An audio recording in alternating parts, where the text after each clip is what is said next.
میں گاؤں کے وڈیرے کے گھر ملازمہ تھی۔ وہ خوبصورت لڑکیوں کو دیکھ کر ان سے شادی کر لیتا تھا اور شادی کی رات کمرے میں جاتے ہوئے اپنے اونٹ کو بھی ساتھ لے جاتا تھا، اور پھر لڑکیوں کے چلانے کی آوازیں پورے محل میں گونجتی۔ میں بھی بے حد حسین تھی۔ ایک بار میرا گھونگھٹ اس وڈیرے کے سامنے اٹھ گیا، پھر اس نے میرے ساتھ۔ رات کا گھپ اندھیرا ہر سو پھیلا ہوا تھا۔ جون کا گرم موسم رات کے اس پہر بھی آگ اگل رہا تھا۔ حبس زدہ اس موسم میں ریگستان میں ننگے پاؤں اندھا دھند بھاگ رہی تھی۔ حالانکہ میرا بچپن اسی صحرا میں ہی گزرا تھا۔ ہم چولستان کے علاقے میں رہتے تھے۔ صحرائی علاقوں میں گرمی کی شدت بہت زیادہ ہوتی تھی۔ دن کے وقت تو جو گرمی ہوتی وہ ہوتی، لیکن رات بھی حبس اور لو جیسی تپش برساتی تھی۔ لیکن نہ مجھے موسم کی پرواہ تھی، نہ اپنے پکڑے جانے کے بعد کے بھیانک انجام کی۔ میرے پاس صرف آج کی رات تھی کہ میں اپنی عزت کو بچا لیتی، اسی لیے بس میں اس طویل سے صحرا کو جلد از جلد عبور کرنا چاہتی تھی، ورنہ وہ شخص مجھے کہیں کہاں نہ چھوڑتا۔ مجھے اسے دیکھ کر خوف آتا تھا۔ اس کی سرخ آنکھیں، اف، اس کی سرخ آنکھیں کیسی خطرناک آنکھیں تھی۔ اس کی نظروں کی تیزی میرے وجود کو کاٹ کھانے لگتی تھی۔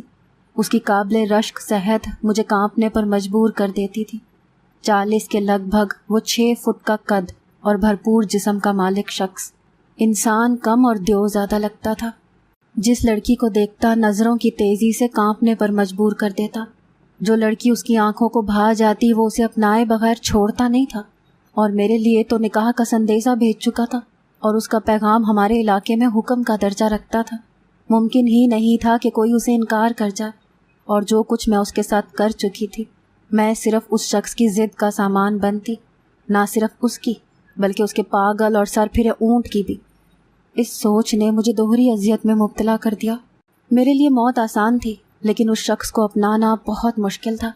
جو کچھ میں نے اس شخص کے بارے میں سن رکھا تھا، میں تو کیا، ہر لڑکی ہی اس سے شادی کرنے سے ڈرتی تھی، کیونکہ وہ شادی کی رات اپنے کمرے میں اپنے ساتھ اونٹ کو بھی لے کر جاتا تھا، اور پھر اس کی دلہن کی چیخوں کی آواز پورے صحرا میں گونجتی تھی۔ میں چولستان کے گاؤں کی ایک حسین دوشیزہ تھی۔ حالانکہ سورج کی چلچلاتی دھوپ میں پانی کے لوہے کے گھڑے سروں پر رکھ کر جب ہم صحرا کے نخلستان میں موجود بہتی نہر سے پانی بھر کر عورتیں روز لاتی تو ہماری رنگت گہری سانولی سی پڑ جاتی تھی۔ اسی لیے ہمارے گاؤں میں لوگوں کے رنگ روپ گہری سانولی رنگت کے حامل تھے، مگر میں نہ جانے کس پر چلی گئی تھی۔ میرا سفید رنگ تو تیز دھوپ اور تپش سے بھی ماند نہیں پڑتا تھا، اور یہی رنگ و روپ میرے لیے وبال جان بن گیا تھا۔ اس پر ہماری غربت ہمیں گاؤں کے وڈیروں کی ہوس کا نشانہ بناتی تھی۔ جیسے ہی جون کا مہینہ آتا، پانی نہر میں سوکھنے لگتا، بھوک اور افلاس کا دور چلتا تو گاؤں والوں کا رخ وڈیروں کی حویلی کی جانب بڑھتا تھا، کیونکہ اس وقت وہی ہمیں اناج اور پانی مہیا کر سکتے تھے۔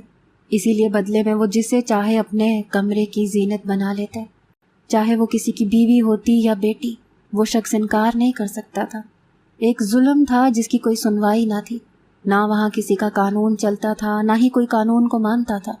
میری والدہ وڈیرے کے گھر کی ملازمہ تھی۔ ہم لوگ سندھی کڑاہی والے بڑے سے فراک نما چولے سے پہنتی تھی۔ ہمارے ہاتھوں میں درجنوں کے حساب سے چوڑیاں ہر وقت موجود ہوتی تھیں۔ کالی کالی کلائیوں میں ڈھیروں چوڑیاں ہر وقت کھنکھناتی رہتی تھیں۔ پاؤں میں موٹی پازیبیں، ناک میں موٹی سی لونگ، یہ ہماری سج دھج تھی جو ہم خواتین صبح اٹھتے ہی کرتی تھیں، لیکن جب باہر نکلتی تو خود کو چھپانے کے لیے بڑا سا گھونگھٹ نکال لیتی تھیں، کیونکہ ہم جانتی تھیں کہ ہماری ذرا سی بے پردگی ہمیں کون سی اذیت سے دوچار کر دے گی۔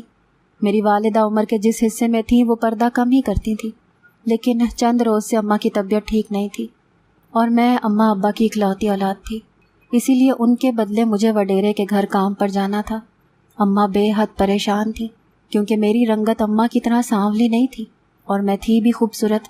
اسی لیے اماں مجھے بار بار کہتی کہ وڈیرے کے گھر پر گھونگھٹ کا خاص دھیان رکھنا، گھونگھٹ ذرا سا بھی سرکنا نہیں چاہیے۔ میں 17-18 سالہ الڑ سی حسین دوشیزہ تھی، ماں باپ کی اکلوتی تھی، اسی لیے لاڈ پیار سے پلی تھی۔ اماں کی بات کا مفہوم میں نے اس انداز سے نہیں سمجھا جس طرح سے اماں نے سمجھانا چاہا تھا، لیکن میں نہیں جانتی تھی کہ میری ذرا سی غلطی مجھے موت سے بدتر زندگی گزارنے پر مجبور کر دے گی۔ میں گھونگھٹ نکالے وڈیرے کے گھر پہنچی تھی۔ چوکیدار کے سامنے میں نے اماں کا نام لے کر کہا کہ میں اماں سکینہ کی بیٹی ہوں، وہ بیمار ہیں اسی لیے اب میں کام پر آؤں گی۔ چوکیدار ایک نوجوان سا لڑکا تھا۔ مجھ سے کہنے لگا چہرہ دکھائے بنا مجھے اجازت نہیں ہے کہ تجھے اندر جانے دوں۔ میں نے کہا اماں نے سختی سے منع کیا ہے کہ کسی کو چہرہ نہیں دکھانا۔ وہ کہنے لگا مجھے بھی یہاں کے وڈیرے کا حکم ہے کہ چہرہ دیکھے بنا کوئی بھی عورت اندر نہیں آ سکتی۔ مجھے کیا پتا تو عورت ہے یا عورت کے لباس میں گھونگھٹ میں چھپا کوئی مرد۔ مجھے تو اس نوجوان کی بات پر بے تحاشا غصہ آیا، تو میں نے اپنا گھونگھٹ اس کے سامنے غصے سے الٹ دیا۔ مجھے دیکھ کر تو جیسے اس کی بولتی ہی بند ہو گئی۔ چند لمحے تو وہ شاید مجھے دیکھ کر آنکھیں جھپکنا ہی بھول گیا تھا، لیکن پھر جلدی سے اپنی نظریں جھکا گیا، میرا گھونگھٹ پھر سے مجھ پر گرا دیا۔ کہنے لگا جاؤ اندر چلی جاؤ۔ میری والدہ اس گھر کی صفائی کرتی تھیں اور ان کے اونٹوں کو کھانا ڈالتی تھیں، میرا بھی یہی کام تھا۔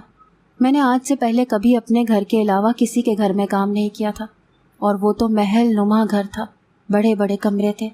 میں ایک دن میں ہی تھک سی گئی تھی۔ ابھی بمشکل ہی کام سے فارغ ہوئی تو ایک ملازمہ آئی، کہنے لگی کہ تم جا کر اونٹوں کو چارہ ڈال کر آؤ۔ میں اونٹوں کے استبل میں چلی گئی۔ چولستان چونکہ صحرائی اور ریگستانی علاقہ تھا، اسی لیے وہاں جب طویل سفر ہوتا تو اونٹ پر ہی سواری کی جاتی تھی۔ میں وہاں چلی گئی، سب اونٹوں کو چارہ پانی ڈالا، لیکن ایک اونٹ ان سب میں الگ تھا، سب سے الگ تھلگ کھڑا تھا۔ سب اونٹوں میں اس کی صحت بھی قابل رشک تھی اور خوبصورتی میں بھی سب سے بہتر تھا۔ میں اس کے پاس بھی چارہ رکھنے چلی گئی، لیکن وہ اونٹ ہو کر بڑا نخرے باز تھا۔ اس نے اپنے پاؤں سے چارے کے برتن کو پیچھے کر دیا۔ مجھے بڑی حیرت سی ہوئی کہ اس نے کھانا کیوں پیچھے کر دیا، کھایا کیوں نہیں۔ کچھ دیر بعد وہی ملازمہ ادھر آ گئی، مجھے وہاں دیکھ کر چلا کر بولی، کہنے لگی اے چھوری، اس اونٹ کے پاس کیا کرنے آئی ہو؟ ہٹو یہاں سے پیچھے، یہ وڈیرے سائی کا اونٹ ہے، یوں چارہ نہیں کھاتا، اسے تو ہاتھ سے کھانے کی عادت ہے، اور وہ بھی ایک خوبصورت عورت کے ہاتھوں سے۔ یہ بات مجھے اس قدر انوکھی سی لگی، بھلا اونٹ کو کہاں ایسی عقل سمجھ ہوتی ہے کہ کس کے ہاتھ سے کھانا مل رہا ہے۔ پھر وہاں ایک خوبصورت سی عورت آئی اور اس اونٹ کو اپنی ہتھیلی پر رکھ کر کھلانے لگی۔ وہ اونٹ اسے دیکھتے ہوئے اس کی ہتھیلی سے وہ چارہ کھا رہا تھا، بار بار اس عورت کو بھی دیکھ رہا تھا۔ میں کچھ پل تو اسے حیرت سے دیکھتی رہی۔ کیا اونٹ بھی خوبصورتی سے متاثر ہوتے ہیں؟ میرے لیے یہ ایک عجیب سا انکشاف تھا۔ اگلے روز جب میں آئی تو وہ چوکیدار آنے والے ہر ملازم کی دیکھ بھال کر اندر بھیج رہا تھا، لیکن جب میں اس کے پاس پہنچی تو اس نے بنا دیکھے ہی مجھے اندر جانے کے لیے راستہ دے دیا۔ میں اس کے پاس جا کر رک گئی۔ میں نے اسے کہا آج نہیں دیکھو گے کہ میں عورت کے لباس میں کون ہوں؟ کہنے لگا نہیں، تمہیں نہیں دیکھوں گا، تم جاؤ اندر۔ میری باری میں اس کا لہجہ بھی کرخت نہیں تھا۔ میں نے کہا کیوں، مجھے کیوں نہیں دیکھو گے؟ کہنے لگا کل دیکھا تھا تو رات بھر نیند نہیں آئی، آج دیکھ لیا تو نہ جانے کیا ہو جائے گا۔ اب اندر جاؤ، اور سنو، اپنی اوڑھنی ذرا بھی سرکنے نہ دینا، وڈیرے بہت خطرناک ہوتے ہیں۔ اس نے مجھ سے نہ جانے یہ کیوں کہا تھا، لیکن میں اس کی باتوں کو سن کر نروس سی ضرور ہو گئی تھی۔ میں اندر چلی گئی۔ کام کرنے کے بعد جب اونٹوں کو چارہ ڈالنے گئی تو یہ معلوم ہوا کہ وہ خوبصورت عورت بیمار ہے، اسی لیے وڈیرے سائیں کے اونٹ کو چارہ کھلانے نہیں آ سکتی، اور وہ اونٹ کل رات سے بھوکا ہے، کسی کے ہاتھ سے چارہ نہیں کھا رہا، یہاں تک کہ وڈیرے کے ہاتھ سے بھی نہیں کھایا تھا، وہ بھی کوشش کر کے جا چکا تھا۔ میں باقی سب اونٹوں کے سامنے چارہ ڈال کر پلٹنے لگی کہ مجھے کیا لگے کہ وہ اونٹ بھوکا ہے، میرا تو کام ختم ہوا۔ لیکن پھر سوچا کہ بیچارہ بھوکا ہے اور خوبصورت تو میں بھی بہت ہوں، کیوں نہ میں اسے اپنا چہرہ دکھا کر اسے اپنے ہاتھ سے چارہ اور دانہ کھلا دوں۔ لیکن مجھے کیا خبر تھی کہ یہ بات میرے لیے وبال جان بن جائے گی، میرا حسن اس جانور کی کمزوری بن جائے گا۔ آپ لوگوں نے حسن پرست مردوں کے بارے میں سنا ہوگا، حسن پرست عورتوں کے بارے میں بھی سنا ہوگا، لیکن وہ اونٹ ایک جانور ہو کر حسن پرست تھا۔ میں واپس پلٹ آئی اور اس اونٹ کے سامنے کھڑی ہو گئی اور اپنا گھونگھٹ میں چھپا چہرہ اسے دکھا دیا۔ کچھ پل وہ اونٹ مجھے دیکھتا رہا، پھر میں نے اسے اپنے ہاتھوں سے چارہ کھلانا شروع کیا تو وہ کھانے لگا۔ اس وقت مجھے بہت خوشی ہوئی، اس اونٹ نے سیر ہو کر کھایا تھا۔ پھر میں نے اسے کھلا پلا کر اپنا گھونگھٹ گرا دیا اور وہاں سے چلی گئی۔ لیکن اس دن سے ہی میری آزمائش شروع ہو چکی تھی۔ میں گھر چلی گئی، چند دن یہی سلسلہ چلتا رہا۔ اب وہ اونٹ مجھ سے مانوس ہونے لگا تھا۔ وہ عورت جب ٹھیک ہو کر واپس آئی تب بھی وہ اونٹ اس کے ہاتھ سے کھانے کے بجائے میرے ہی ہاتھ سے کھاتا تھا۔ اب میں ہاتھ سے اس اونٹ کی کمر بھی سہلا دیتی تھی، اور جب وہ میرے ہاتھ سے کھاتا تو مجھے مسلسل دیکھتا رہتا۔ اپنے انداز سے وہ مجھ سے اپنی پسندیدگی کا اظہار کرنے کی پوری کوشش کرتا تھا۔ میرے علاوہ وہ کسی کو خود کو ہاتھ بھی نہیں لگانے دیتا تھا، اسی لیے اب میں ہی اسے سنبھالنے لگی تھی۔ اور دوسری جانب وہ نوجوان چوکیدار مجھے دیکھنے لگا تھا۔ ہر بار زو مانی کوئی جملہ بول دیتا تھا جو میرا دل دھڑکانے کے لیے کافی ہوتا تھا۔ مجھے کہتا، تم چاند چہرہ ہو، خود کو ڈھانپ کر رکھا کرو۔ کبھی مجھے شاپ پر بھر کے امرود دیتا، کہتا باغ سے توڑے تھے تم رکھ لو۔ میں نے اب تک بس وڈیرے کے بارے میں سنا ہی تھا، اسے کبھی دیکھا نہیں تھا۔ لیکن پھر ایک بار میں لاؤنج میں رکھے کانچ کے گلدان کو صاف کر رہی تھی جب پہلی بار میں نے وڈیرے سائیں کی کڑک دار آواز سنی۔ اپنے گھونگھٹ سے میں نے ان کے چہرے کو دیکھا۔ وہ ایک لڑکی کی کلائی پکڑے ہوئے اسے گھسیٹتے ہوئے اندر لائے اور لاؤنج میں دھکیل کر پھینکا۔ وہ لڑکی گندمی رنگت کی تھی لیکن خوبصورت نقوش کی مالک تھی اور بے تحاشا رو رہی تھی۔ وڈیرے سائی کی باتوں کو، شخصیت کو اور جارحانہ انداز کو دیکھ کر میرا دل اچھل کر حلق میں آیا تھا۔ خوف سے میں بھی کانپ سی گئی تھی۔ اس لڑکی کو لاؤنج میں دھکیلتے ہوئے دھاڑتے ہوئے مجھے اماں سمجھ کر بولے، سکینہ مائی، اس چھوری کو میرے کمرے میں چھوڑ کر آؤ، بڑی اکڑ ہے سالی میں تو اسے کسی کو منہ دکھانے کے قابل بھی نہیں چھوڑوں گا۔ آواز تھی یا شیر کی چنگھاڑ، لفظ تھے یا موت کا پیغام، میں پوری کی پوری اپنے آپ میں لرز کر رہ گئی تھی۔ وہ لڑکی بھی یہ سن کر بدحواس ہو کر وڈیرے سائیں کے پاؤں میں گر گئی، پھوٹ پھوٹ کر رونے لگی۔ سائیں مجھے معاف کر دیں، سائیں مجھے چھوڑ دیں، میرا چند ماہ کا بچہ میرے بغیر رو رو کے مر جائے گا، مجھے بخش دے سائیں، تجھے اللہ کا واسطہ ہے۔ وہ عورت تڑپ کر بولی تھی لیکن وڈیرا سائیں اسے بالوں سے پکڑے خود ہی اپنے کمرے میں لے گیا۔ اس کے بعد اس کی چیخیں پوری حویلی میں گونجی تھیں۔ وہ بار بار اپنی عزت اور جان کی خلاصی کی منتیں کر رہی تھی۔ اس شخص کی صفاقی میں نے پہلی بار دیکھی تھی اور میں یوں تھی کہ میری روح آج ہی قبض ہو جائے گی۔ میں وہاں سے بھاگ کر مین گیٹ تک پہنچی تھی۔ وہ نوجوان چوکیدار بھی بڑا پریشان حال کھڑا تھا۔ اس لڑکی کی آوازیں باہر تک آ رہی تھیں۔ میں اس قدر بدحواس تھی کہ اس نوجوان سے جا ٹکرائی۔ وہ مجھے یوں دیکھ کر بوکھلاس آ گیا، کہنے لگا، تجھے کیا ہوا سکینہ اماں کی بیٹی؟ میری تو یہ حالت تھی کہ الفاظ منہ سے نہیں نکل رہے تھے۔ مجھے باہر جانا ہے، وہ وڈیرا سائیں اس عورت کو وہ…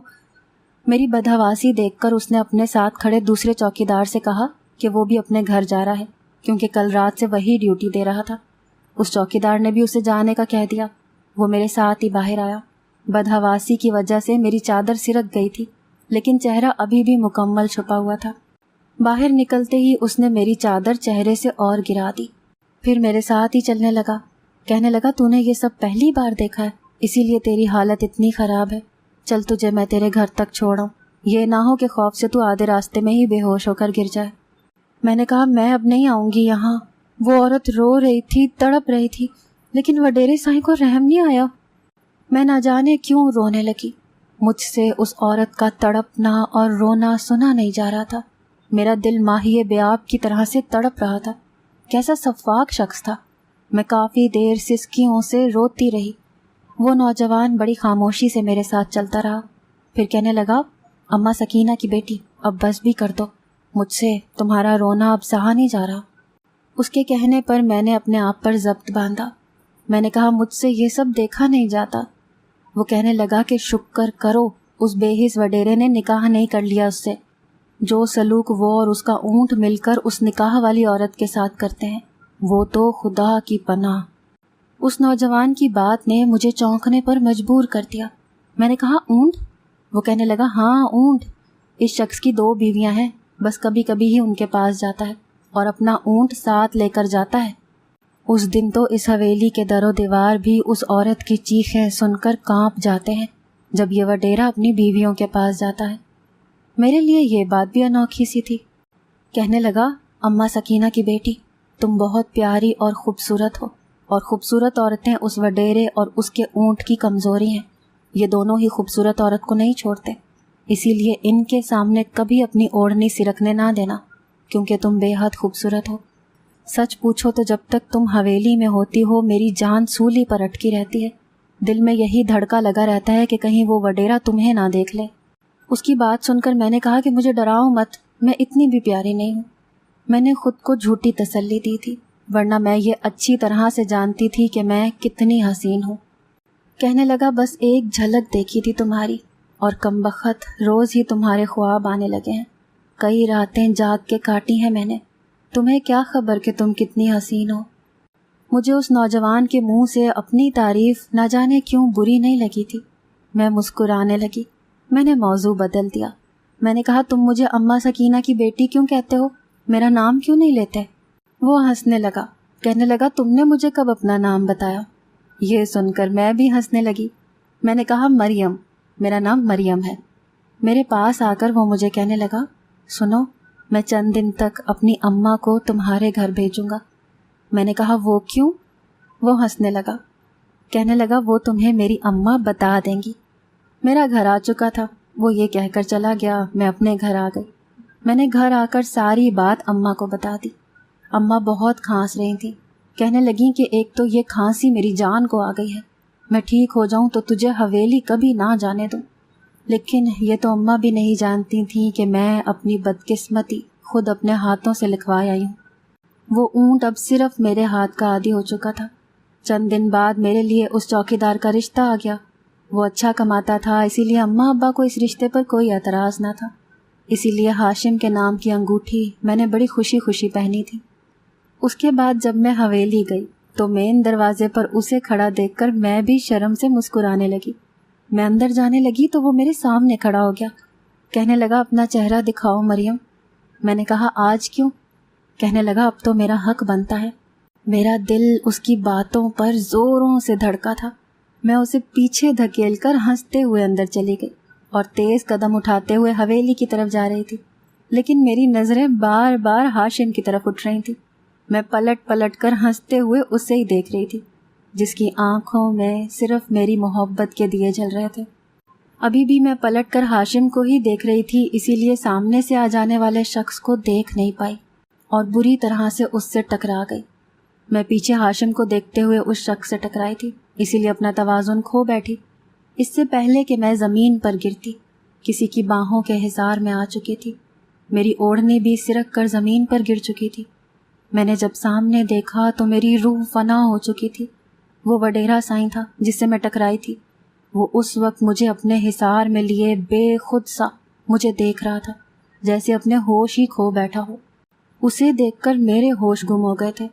اس کی نظریں اب میرے چہرے پر کسی اور ہی انداز سے اٹھ رہی تھیں. کوئی تیزی تھی جو مجھے آگ کی طرح اپنے چہرے کو جھلسانے لگی تھی. میں جلدی سے کھڑی ہوئی اور خود کو اس شخص کی گرفت سے پیچھے کیا. اپنی چادر زمین سے اٹھائی اور اندر بھاگ گئی. میرا دل بڑی تیزی سے دھڑک رہا تھا. میرا تنفس بری طرح بگڑا تھا. میں بے حد بدحواس تھی. چہرہ دوبارہ سے چھپایا اور کام کرنے لگی. میں نہیں جانتی مجھے ہوا کیا ہے، لیکن میں آج بڑی عجلت سے کام کر رہی تھی. مجھے ابھی 15 منٹ ہی ہوئے تھے کام کرتے ہوئے کہ وڈیرا سائیں واپس لاؤنج میں آ گیا. میں اس وقت جھاڑو لگا رہی تھی جب وہ میرے سامنے آ کر کھڑا ہو گیا. اس کے جوتے کو دیکھ کر میرا دل دھڑکنا بھول گیا.